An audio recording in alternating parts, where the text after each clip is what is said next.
I am. You know, someone once said to me, one man's floor is another man's ceiling.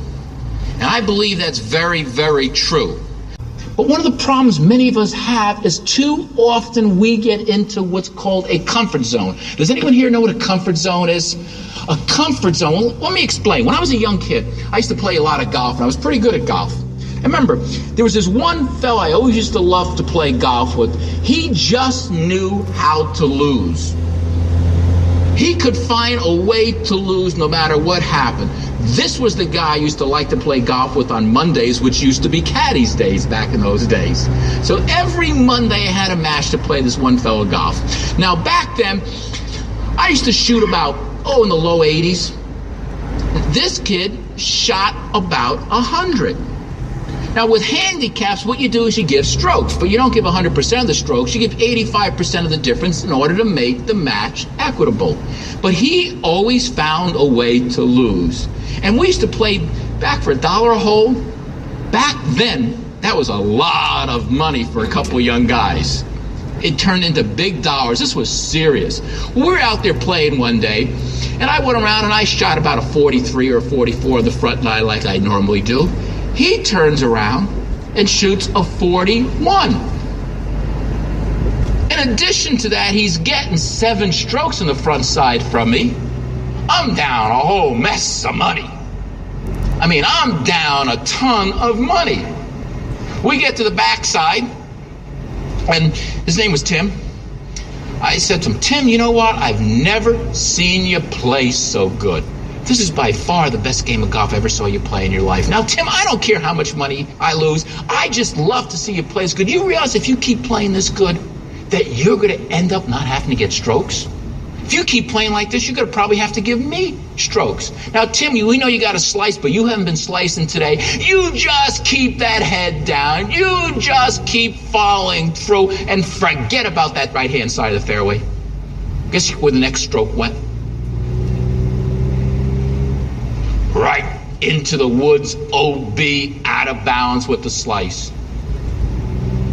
9 holes later, when we finished, guess what happened? Tim found a way to lose.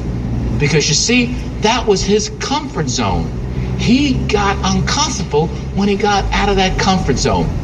There's a book by Napoleon Hill called Think and Grow Rich. I'm sure most people in the room have read that book. And one of the things they say in Think and Grow Rich is whatever the mind of man can conceive and believe, it will achieve. We're capable of literally achieving anything in life we want to achieve. There's literally no limitations except those we impose upon ourselves. You know, it's very interesting. Roger Bannister was a medical student who believed that man could run a mile in under 4 minutes. Every medical book taught in medical school back then, they said it was impossible to run a mile under 4 minutes. They said literally the heart could not pump enough blood to supply enough oxygen to the body for man to run a mile in less than 4 minutes. They said, as a matter of fact, the heart would literally explode from the exertion, that there was no way possible for man to run a mile in under 4 minutes. Roger Bannister didn't believe that. He finished medical school and became a runner, not because he wanted to be an athlete, because he wanted to prove that man could run a mile in less than 4 minutes. One day on an outdoor track, after failing for 2 years and not quitting, this medical student became the first person in the rain in England on a muddy outdoor track to run a 4-minute mile. They said it couldn't be done. Within the next 12 months, 300 times other people ran a 4-minute mile. What was the difference? Yeah, it's all up in the head. See, all too often, we're in a business where we can go out and we can make a whole week's salary. For some people, a whole month's salary in one presentation. And that makes us comfortable. We don't want to get out of our comfort zone. Remember when I was a kid, there was this guy, graduated from high school with me. He went to work in Connecticut for a company. When he went to work for this company as a manufacturer's rep, he didn't know what kind of money he was going to make. The company he went to work for didn't have any reps in the state of Connecticut. They didn't have any existing businesses. He was opening the state of Connecticut for him. He went out in the state of Connecticut, no preconceived ideas, no comfort zone, no comfort level, turned around in his first year, he made $12,000. This is going back about 30 years ago. That seemed like a decent income. $12,000 his first year. Now all of a sudden, what did he say? I am a $12,000 a year person. I'm capable of making $12,000. $12,000 is how much money I make. The second year, he now had established accounts, manufacturing, a lot of repeat business, industrial sale, plus the whole state of Connecticut to expand his base from. Guess how much money he made? $12,000. Third year, guess how much money he made? $12,000. Fourth year, got sick. Terribly sick for 6 months. By the end of 6 months, he had almost made nothing. Came out of the hospital, only 6 months less. Guess how much money he made? $12,000. Then because he worked for a major corporation, we all know major corporations are benevolent institutions, don't we? They felt that this poor guy, Connecticut's a big area, running all over the state, he's going to ruin his health. So they cut his territory in half. Half the territory, half the existing accounts, half the potential. Guess how much money he made? $12,000. They finally cut him down to Fairfield County. Guess how much money he was making? $14,000 inflation. What if the mind of man can conceive and believe it will achieve? I used to work in Italy. I was vice president of marketing for a company in Italy. And we used to talk about you can accomplish anything in life you want to accomplish. Anything in life you want to accomplish. We had a club in my company back in 1982 called the $100,000 Chairman's Club. 1982, $100,000 in net approved business. Was that a lot of sales in 1982? You bet. 4 months, no one made it. Then along came one kid, he made it.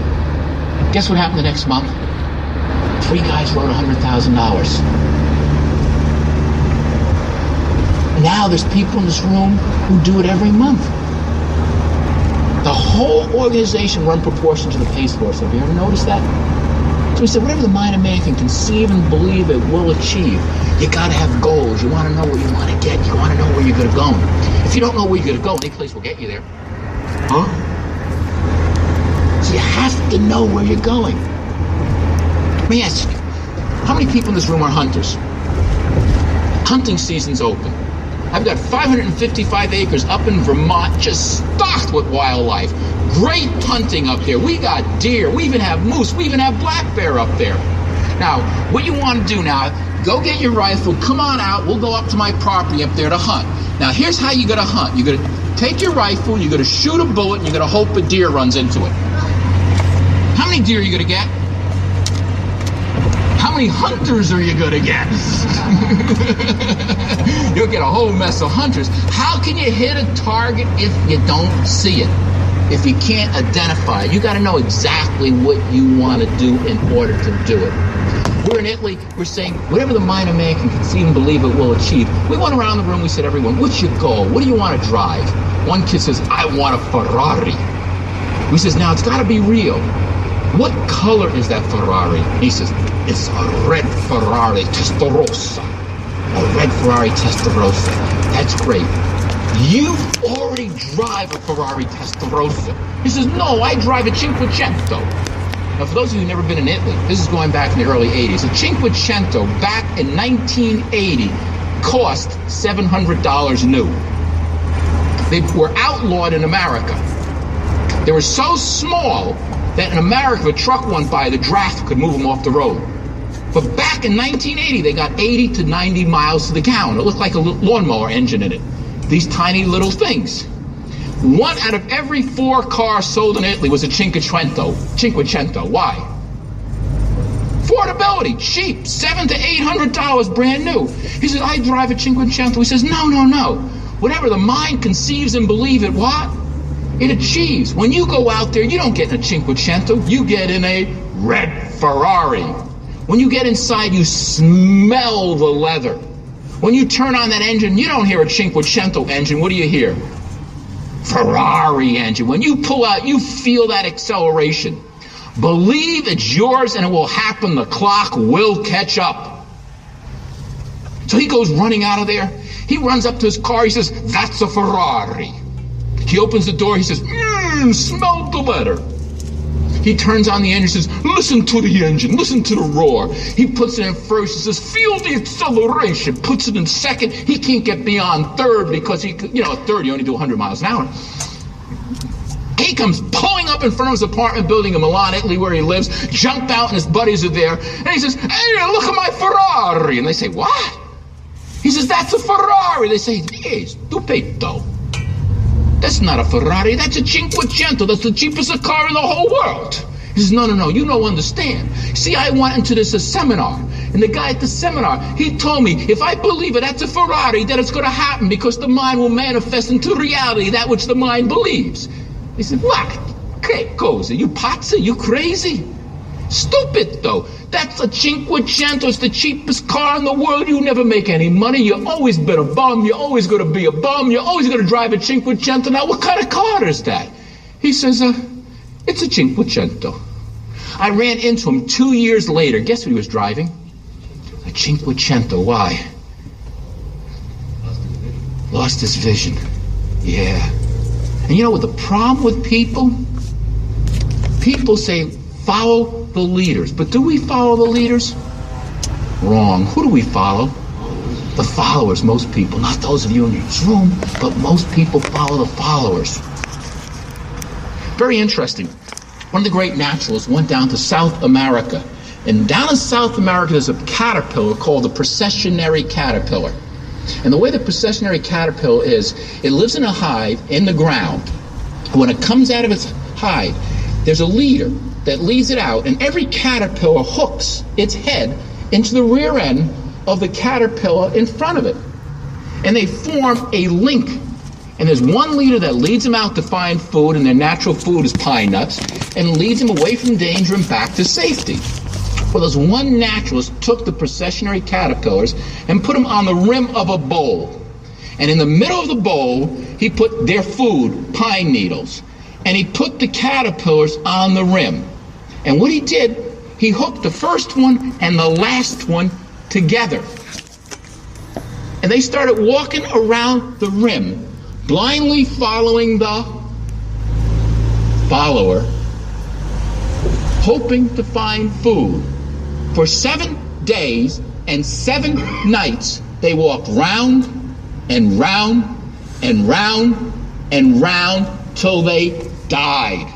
We're right there in the middle all the time. What was there? Their food. People don't follow the leaders, they follow the followers. The people in this world who want to get ahead, who do they follow? The successful people. The leaders. But that's not 95% of the population. We have the ability to be so much more than we are. Someone once said, "You're twice as good as you think you are," and that's only half the truth. You know how everybody in the world has an exact double? We're saying, I was at a convention down in Atlantic City, and as I'm at the convention, in my hotel, I see this guy get off the elevator, and he's my exact double. I mean, there he is. He looked just like me. Could have been my twin brother. I said, "Gee, that's interesting." Did you go over, ask him some questions, find out who he was, where he came from, what he did? He said, "Nah, I didn't like the way he looked." We can be so much more. I mentioned before, when I got into selling, I sold a lot. Sold my house, sold my car, sold my furniture. Couldn't close an order. It's interesting. You go around the room and many of the top people had trouble. They were unconscious incompetence, but they had one thing, and you know what that was? The heart not to quit on the most important person in the world, who is who? Themselves. They also had the Roger Bannister. That they didn't want to impose limitations on themselves. That's why they're in this business where literally the sky's the ceiling. Couldn't close anything, couldn't sell anything, total unconscious incompetent. I remember I was in the business for about 7 months, part-time only, because full-time I was a school teacher. Guess why I was a school teacher full-time? Because I wasn't making any money in sales. But I was lucky. There was one person in my organization, I'll never forget, a guy by the name of Al Pangro. The year was 1968. And you thought I was young. And this guy was making over $100,000 selling the product I was involved with back in 1968. That was a lot of money back in 1968, wasn't it? Doing the same thing I'm doing. I was making the same amount of money, except all my zeros were in front. Because he was making that kind of money, I kept saying to myself, it's there. The problem is me. It's there. The opportunity exists. And here I was, a starving school teacher wanting more. They were having their national convention. And it was out in San Francisco. And Al Pangro says, Rick, you going to the convention? And I says, well, I don't have enough money to go to the convention, Al. I haven't been doing too good. And the only money I'm getting is teaching school. As a matter of fact, I'm making less than nothing because the money I'm making teaching school, I'm using to keep my car on the road, to pay the gas, to pay all the expenses while trying to get successful in this business. So I'm broke. I can't afford to go. And he said to me, Rick, it sounds to me like you can't afford not to go. Benjamin Franklin says, invest the coins in your purse in your mind, and your mind will fill your purse. Al said, you've got to be there. I said, but I can't afford it. He says, no, I don't want to hear can't afford it. He was a strong type of guy. He convinced me to go. When we got out there, the executive vice president, this was a fast-growing, dynamic company. He made a speech. I'll never forget that speech. And the title of the speech was, I Am. And what he talked about is life is a self-fulfilling prophecy. You're as bad as you think you are, or you're as good as you think you are. And back then, there was a fighter. His name was Cassius Clay. That was his name. We now know him as what? Muhammad Ali. But Cassius Clay wasn't the champ. There was a champ, a guy by the name of Sonny Liston. And Sonny Liston was powerful.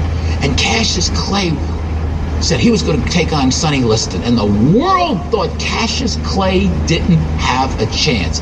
As a matter of fact, does anyone remember the odds to that fight? I think it was 8-1, but maybe you're right. 8-1, 9-1. No one gave Cassius Clay a chance. But what did Cassius Clay say? He said, man, I am the greatest. I am the greatest fighter that ever lived. I am so fast, I can dance with the butterflies. My hands move so fast you can't even see them. I'm going to dance, I'm going to swing on a wing, and you're going down because I am the greatest fighter. And you, Sonny, listen, you are one dead man because I am the world's heaviest champion, because I am the greatest fighter that ever lived, because I am. And what happened? He said it so much, he started to believe it. But even worse, who else started to believe it? Sonny Liston started to believe it. And they went out there, boom! Liston went down. And Clay was the champ. And then they had a rematch. And what did Cassius Clay say? I am the greatest. I am not just the world champ now, but I am the greatest champion that ever lived because I can dance like a butterfly. I am powerful and I am beautiful too, because I am the world's greatest fighter. And when the bell went out for the second fight, how many people ever saw the replay of it or the rematch of it or the actual fight? Liston was terrified. He was scared. He had lost before he even walked out in the ring. Many years ago, I had a salesman in Springfield, Massachusetts. This kid, he stood about, I won't say he was wide. He was just 8 inches too short for his shoulders. He had made all-state football. And he told me what he used to do in high school. He used to walk in the opposing team's locker room, no helmet on, walk in like he made a mistake, look around, walk up to the lockers, take his head, And with his head, he would go, boom, and dent the locker. He would smile and walk out. Now let me ask you a question. Suppose you were going to line up across from him. What would be going through your head? He said every time he went out and he lined up across the guy, that guy was hesitating. That guy had lost his what? Confidence. He beat him mentally before he even walked onto the field, didn't he? Incidentally, he turned out to be a great salesperson. And he was strictly these, dems, and those. And I once went on a presentation with him. He did everything wrong. Did everything imaginable wrong. We say the place you want to do your presentation is in the kitchen, never in the living room. Guess where he did it? In the living room. They were seated on a couch. There was a coffee table in front of the couch. So in order to do the presentation, he walks around between the coffee table, and here you're looking at about 260 pounds of Hulk. They're sitting down, and he leans over and starts doing the presentation, towering over them, standing as they're sitting up there looking up at this guy. You talk about fight or flight instinct? He got to the close, he did everything wrong, but there's one thing he did right. You know what that was? Asked for the order. And when they said no, guess what he did? Asked for the order. When they said no, guess what he did? Asked for the order. He had a very high rescission rate, but guess what? He sold so many. I know a lot of people just signed to get rid of him. Remember one time, you know how some customers are so indecisive that whoever talks to them last always changes their mind? He wrote this one customer, goes back to the office, the customer cancels. He goes back, puts it back together again, comes back to the office, the customer cancels. So I says, I'll go out. I go back out, put the order back together again, come back in, the customer cancels. So he finally says, give me the phone. Hey, what's the matter? This is something you need. This is something you want. I'm coming out with the truck. Have the check. And he hangs up the phone. And he drove out there with the product on the truck. It was a siding job and the crew behind him. This was before the days of rescission. I'm not saying this is the right way to do it. He didn't know how to lose. He expected to win. So what did he do? He won. One of the greatest golfers that ever lived, I believe, was Ben Hogan. Ben Hogan, at the height of his career, had won every major golf tournament in America. In fact, every major tournament in the world except one. Never won the Masters. At the height of his career, he was driving a sports car, California, on a mountain road, late at night, came around too fast, was on the wrong side of the road. Coming the other way was a tractor trailer, also too far out on the wrong side of the road. There was a head-on collision. They rushed Ben Hogan to the hospital. He had over 100 fractures and breaks, including damage to the spinal cord. He was in a coma. They said there was no way he would survive the night. He survived the night. But they said there's no way he would come out of his coma. 2 days later, he came out of the coma. No movement, totally paralyzed, lying in bed, being fed through bottles and tubes intravenously.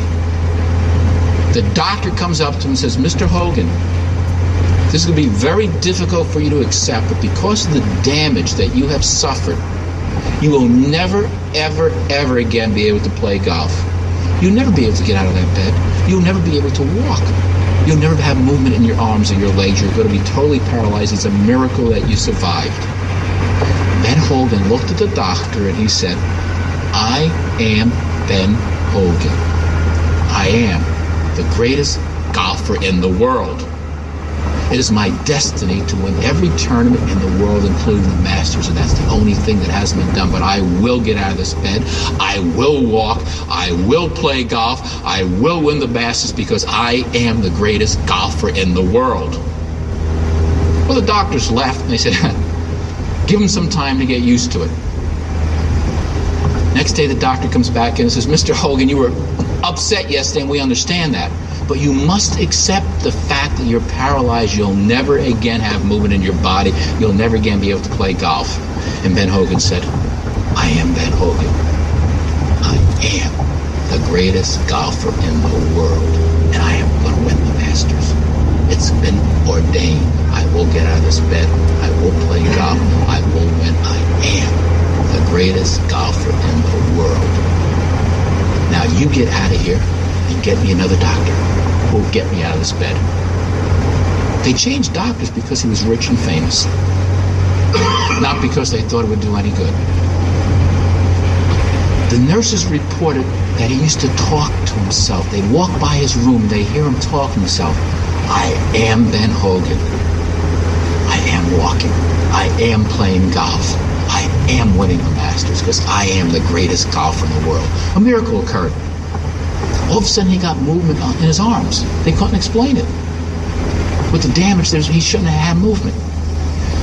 After he got movement in his arms, Ben Hogan requested that they suspend a bar over his head in the bed so he could reach up and try pulling himself up in the bar to get strength back into his arms. I just want to picture everyone think of yourself lying in that bed with the bar over your head.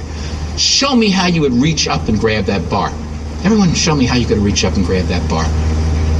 And that's what I would have done, but that's not what Ben Hogan did. He reached up and grabbed it like this. Golfers, what was he doing? That's a golf grip. See, his body was in bed, but his mind was in Augusta, Georgia at the Masters. He was playing golf as he laid there. I am Ben Hogan. I am going to win the Masters because I am the greatest golfer in the world. Movement came to his feet. They reported the first time he could sit up and move his feet, when he sat up on the edge of the bed and his feet touched down on the floor, here's what he did with his feet. What was he doing? Yeah, sand trap. Digging into a sand trap. He was playing golf. Ben Hogan walked out of that hospital, walked onto a golf course, and became the first man ever to win every major golf tournament, including the Masters, and went on to win more tournaments after his accident than he did previously. We just saw, who was the guy in the Jets who was paralyzed? Dennis Bird. What's he doing today? He's walking. They said he couldn't walk. Whatever the mind of man can conceive and believe it will achieve. I am the greatest. I have a friend by the name of Harry. Harry was told he had terminal cancer 3 years ago. That there was nothing that could be done for him. It was too far advanced. So when the doctor told Harry this, he did the only intelligent thing. He changed doctors. Went to a new doctor.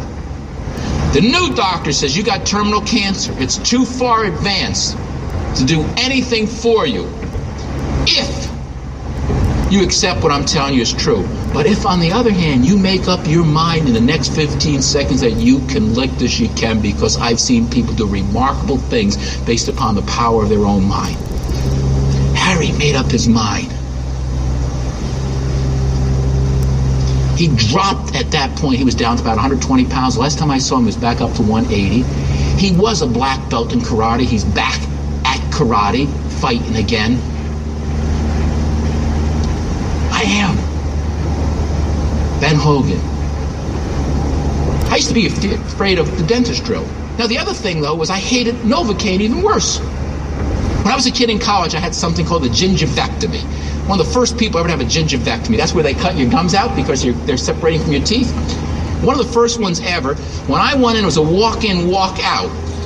I had 62 shots of Novocaine in one day. I'll never forget it. I was in Boston at the time, a kid in college. I walked out, got on the subway. A little woman, 84 years old, got up and gave me her seat.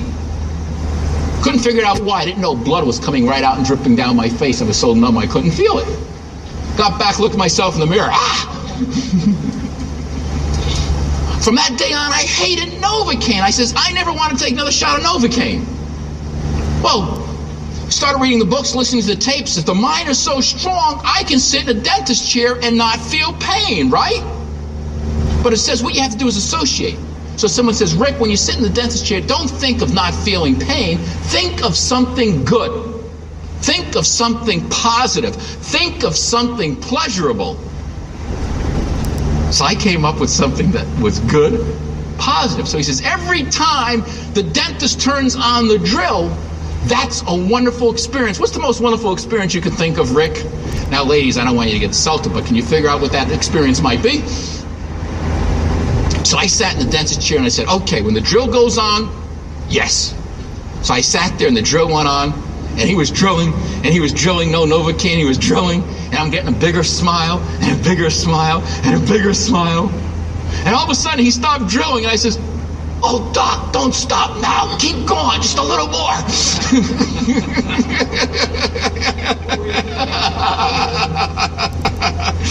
I am the greatest salesman. I walked out of that meeting. I walked out of that convention. I was motivated. I was stimulated. In fact, I walked up, and at that time, they had a club called the $75,000 Club. This was back in the 60s.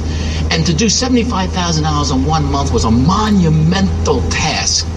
And I stood up, and I said in front of a room full of people, my goal is to do $75,000 in August. This August, I will do $75,000 worth of business. I sat there and I dreamed about it. They said you have to dream about it so it's real. What you have to do is not only picture yourself doing the business, picture the clothes you're going to wear. Picture the car you'll be driving being that successful. Picture the way your hair looks, the kind of suits, the kind of ties, the kind of jewelry. Picture your whole lifestyle. Make it real. The mind does not know the difference between real and imaginable. If the mind believes it, it will find the way to automatically achieve it. So I used to lay there at night, visualizing in my mind being that individual. That August came and I went out of the starting gate like a bullet. Here's a guy who hadn't sold $75,000 in the 8 months he'd been in the business. 6 months before, 7 months before the convention, the other 1 month to set my goal. Went out of that starting gate like a bullet. Sure enough, 3 weeks into it, I had $42,000 starting the third week. And then I made a mistake. I went and visited my mother. You have to remember, when I first got in sales, guess what my parents told me? So why'd you go to college? So you could be a salesman? I thought you were going to get a real job. Why don't you get a real job? In fact, I had a Sicilian aunt, and she says, you need to make extra money, drive a good humor truck. They do well. So I went back to visit my parents, $42,000 in business, just starting the third week. I walked in the door and I says, whew, am I tired? Gee, Mom, I'm exhausted. I set this goal this month to sell more in this month than I've ever sold all these months combined, and I'm going to do it. But I've been working around the clock. I've been out prospecting. I've been seeing leads. I've been closing.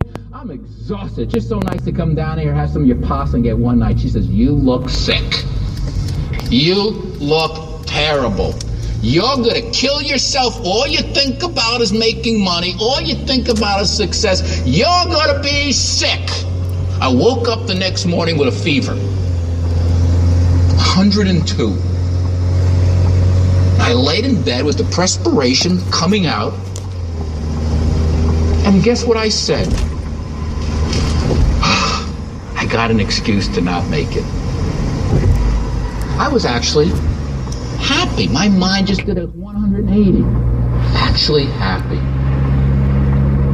I laid there getting sicker and sicker for a week. 7 days into it, my mentor, Al, came to see me. And he said, I thought you could do $75,000 this month. Al, I'm sick. Come on, Al, give me a break. He says, you're a loser. You're a wimp.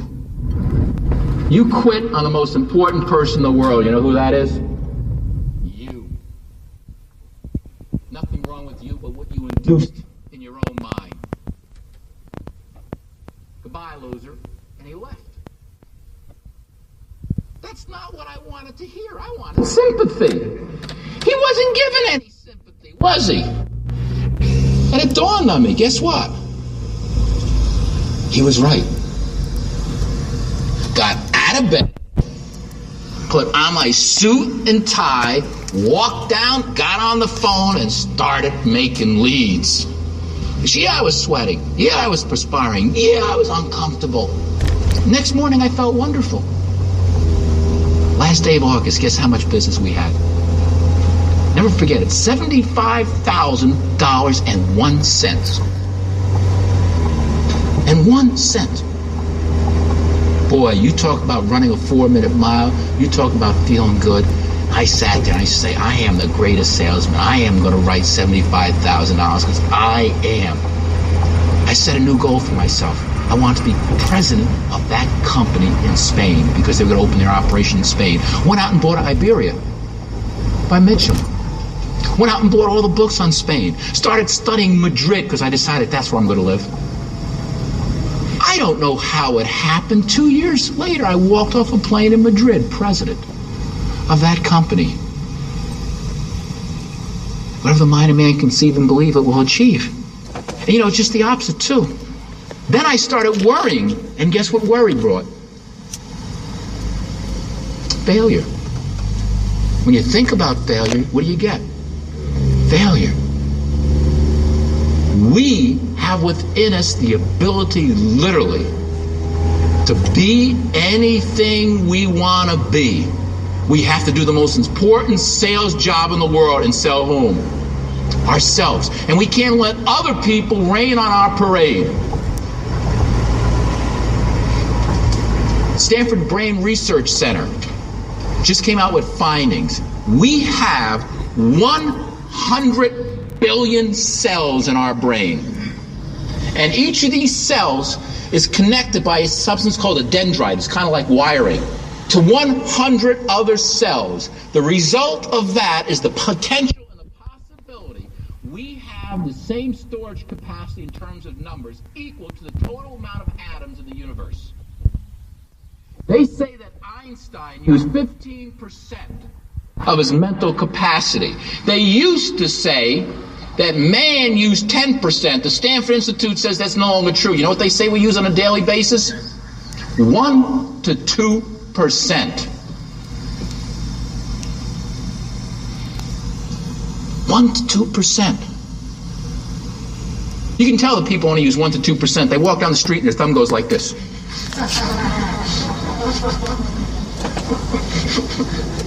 Anyone know what we're talking about? No, you guys are laughing. You having a thumb reflex? Not at all. Our mind has the capability to cure disease. Our mind has the capability to cure cancer. Our mind has the capability to take us any place we decide to let it take us. But we've got to decide. We've got to commit. It's not going to change overnight. It's not going to happen overnight. One of my heroes in life is Colonel Saunders. Here's a guy who was 65 years old, had just retired, got his first Social Security check, opened on his porch, looked at his check and said, "Is that all there is? Is that what it's all about? Why I worked to the age of 65 for this?" And he decided he wanted to do something so that wouldn't be all there is. Colonel Saunders said, "What do I have that's worth marketing?" Well, he had his chicken. Well, it was 11 herbs and ingredients. He decided to market his chicken. He wanted more out of life. Let me ask you a question. How many no's would it take before we would quit? Saunders went to the first place. He says, "You're already selling chicken, but I have a magic ingredient that's going to increase your business. I don't want any percentage of your existing business, just a percentage of your increase in business. Use my magic recipe with my 11 herbs and spices." And guess what they said to him? No. Went to the next place. Guess what they said to him? No. Went to the next place. Guess what they said to him? He wasn't using reduced to ridiculous. He didn't know those closes. But he knew that he felt there was something out there. He believed. How many no's do you think he got before he got a yes? Take a guess. Someone here. How many? Over 900. Oh, come on. 900 no's? Who would go through 900 no's? 1,009. Over 1 year. The no's kept getting further and further away because he ran out of local places. He actually started going to other states and sleeping in his car till he got his first yes. Incidentally, When he sold out to U-Blind, does anyone know what he sold out for? $500 million.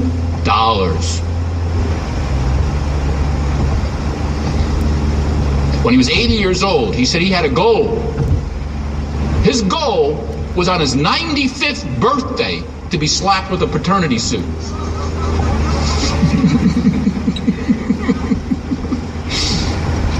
1,009 no's, but he believed in what he was doing, and he wouldn't quit on the dream, and the dream came true. $500 million worth of it. That's powerful. We have within us the potential. I want to end today with a story about a guy named Big Mike. Going back many, many years ago, Big Mike was a football player in high school.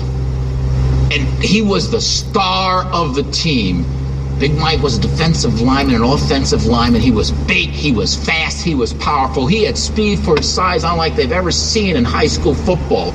Literally everybody feared him. He was all over the place. He was all-American, and he could go to any college of his choice. Big Mike also had a high school sweetheart.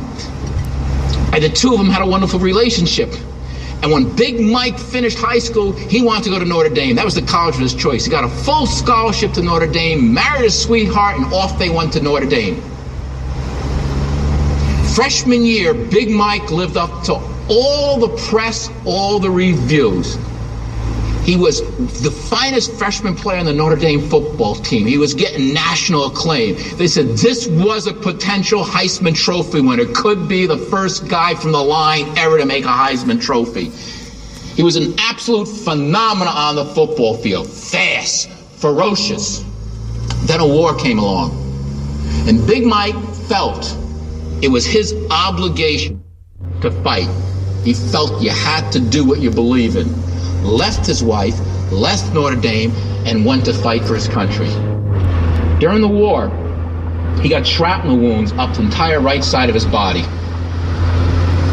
Went from the big 260-pounder he was down to about 185. Lost his strength, but even worse, his leg was a mass of scar tissue. He no longer had strength in his right leg to kick off with. He no longer had speed. Big Mike came back, and he went back to play football. The coach immediately told him, Big Mike, you're not fast enough, you're not strong enough, you no longer have what it takes. But Big Mike says, Coach, I want to play. If you don't want to start me, that's okay. I want to play. The game needs a lot to me. And Big Mike was an inspiration for the team. While Mike had been away at war, his wife had a child, little Mike. And Big Mike every day was the first guy in the locker room. He was the first guy to suit up, and he was always positive. He always had a big smile on his face. Whenever you asked him how things were, they were always fantastic. And he was always the first guy out in that field for practice. And every day when he ran out in the field, he would give a loud whistle. And after he gave that loud whistle, a little kid would jump up in the stands and yell and start waving, "Over here, Daddy! Over here, Daddy!" And that was little Mike.